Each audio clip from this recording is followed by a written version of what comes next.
My name's George Sachs. I'm a psychologist here in Manhattan, and I specialize in ADHD.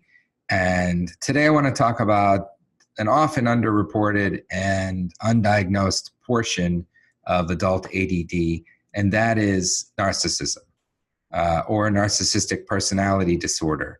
Now, I really hate that term, and if I had more time and energy, would write to the psychologists and psychiatrists that create the diagnostic manuals, because I think because of the name and the connotation of narcissism, a lot of psychiatrists and psychologists don't want to mention it to their clients or evaluate the people they're evaluating.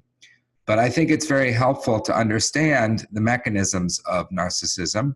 And basically, it's a very strong, simple defensive mechanism to avoid shame, and particularly toxic shame.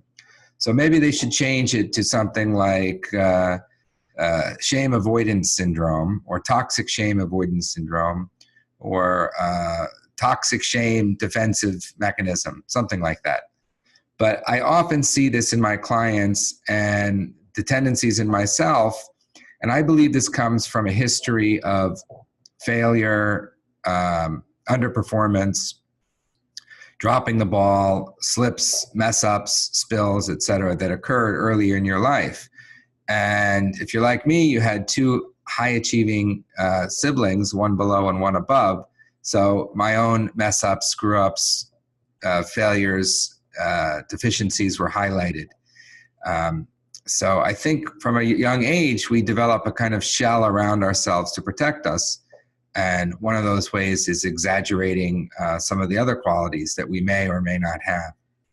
So when I see somebody like Donald Trump and everybody says he's a narcissist, yeah, that's obvious. But what I see is the part inside of him that may have had a learning disability or ADHD or something like that, that he's working very hard to hide, repress, and deny. So this is a really important thing to discuss and be open with your therapist, your psychiatrist, etc., that you, with your ADHD, may have developed narcissistic tendencies as a way to manage the emotional impact of your ADHD as a young child. Okay, so there's no shame in recognizing the deficits we have in all areas of our lives. So the more we can own them and honor them, the stronger we will be as a person, an adult with ADHD. Thank you. This is George Sachs, and stay tuned for more.